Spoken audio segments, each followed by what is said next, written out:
কাছে কোনো দাম নাই, অতএব জাহান্নাম তোমার স্থান, জাহান্নামে চলে যাও। ইন্নিস সালাতি ওয়া নুসুকি ওয়া মাহইয়ায়া ওয়া মামাতি লিল্লাহি রাব্বিল আলামিন। আল্লাহু আকবার বলেন।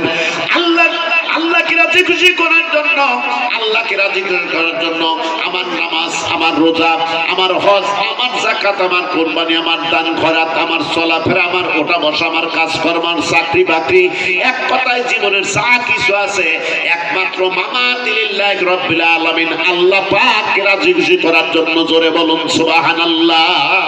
যাই করেন আল্লাহ এবং আল্লাহ রাসূলকে যদি রাজি খুশি করতে পারেন তাহলে আপনি সাকসেসফুল। আর যদি নাম বলাই যে বক্তারে জাহান্নামে চলে যা, বক্তা বলবে আল্লাহ আমি তো প্রতি নাইটে প্রতি রাতে মানুষকে দিনের দাওয়াত দিয়েছি, মানুষকে হেদায়েতের পথে ডাকছি, না মানুষকে তোমার দিকে আহ্বান করেছি, আমার তো জান্নাতে থাকার কথা, আমি জাহান্নামে যাব কেন? আল্লাহ বলবে বক্তা তুই চেয়েছিলি মানুষ আমাকে চিনুক, কথা বলেন, মানুষ আমাকে চিনুক, আমি এত বড় বক্তা, সারা বিশ্বের আলোক সৃষ্টিকারী বক্তা, সুতরাং তুই যেটা চাইছিস সেটা তো পাইছিস দুনিয়াতে, আমাকে রাজি খুশি করার জন্য তুই করিস নাই, অতএব জাহান্নাম তোর স্থান, জাহান্নামে চলে যা। হাজীকে বলবো হাজী জাহান্নামে যা, হাজী বলবে আল্লাহ লক্ষ লক্ষ টাকা ব্যয় করে হজ করেছি, আর হাজীরা তো তোমার মাহবুব বান্দা, সুতরাং আমি জাহান্নামে তো যাবো কেন, জান্নাতে টাকার কথা। বলে হাজী তুই হজ করেছিস, তোকে মানুষ হাজী বলে ডাকবে, হাজী বলে ডাকবে, এই জন্য তুই হজ করেছিস, মানুষ তোরে দাওয়াত দেবে, হাজী বলে ডাক দেবে। এই যে বিজ্ঞাপন ছাপায় অনেক জায়গায় দেখছি ভাই, অনেক জায়গায় দেখছি একজনের হাজীর নাম তুলতে ভুলে গেছে, রে আমি কি হজ করি নাই, আমি কি হজ করি নাই, কাজী চাচা করছেন, আমি কি টাকা 7 লাখ খরচ করে করছেন 7 লাখ করছেন, তাহলে আমার হাজী কি বুঝলে? এখন ওনার নাম ঠিকই আছে, মানে যে হাজী আছে ওই আগের বছরের চ্যাপ্টার দেখে ওই হাজী বলে নাম ঢুকেছে, কিন্তু উনি ওই সময় হজ করে নাই, নামটা ঠিক আছে ওইভাবেই নাম বের করছে, কিন্তু হাজী নামটা না গায়ে, আমি তো হজ করতে আমার হাজী কই, কথা কন। সমাজকে দেখাতে তুমি পড়ো যে নামাজ, ওই নামাজে হবে না তোর পরকালের কাজ।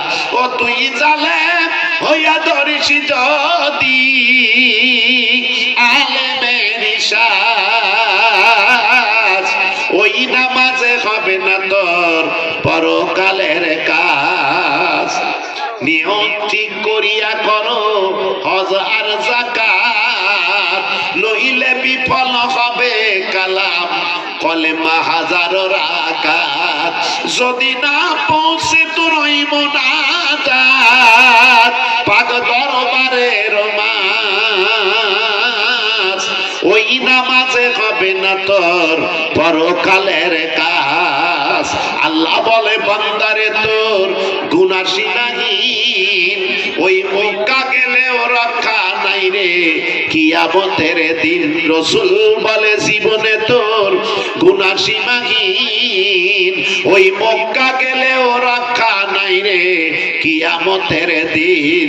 ও তুই তো জগবাসী কইবি সেই দিন, নিয়ে গজবের ঈমান, ওই নামাজে হবে না তোর পরকালের কাজ।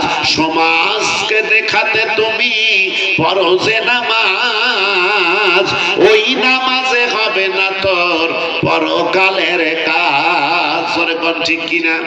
রমজানের 30টা রোজা রাখার নামে কোনো খোঁজ নাই, ঈদুল ফিতরের দিন দেখবেন ওই মানুষগুলো সবার আগে ঈদগাহ ময়দানে আগের কাতারে, ওই দিন শোকেস থেকে নতুন জায়নামাজ বের করে কাঁধের উপর ফালাইয়া বাজারের সবচাইতে দামি জামা, সবচাইতে সুগন্ধি দামি সুগন্ধি লাগায়া আগের কাতারে বসে আছে, অথচ রোজা একটাও পালন করে নাই। কথা কন।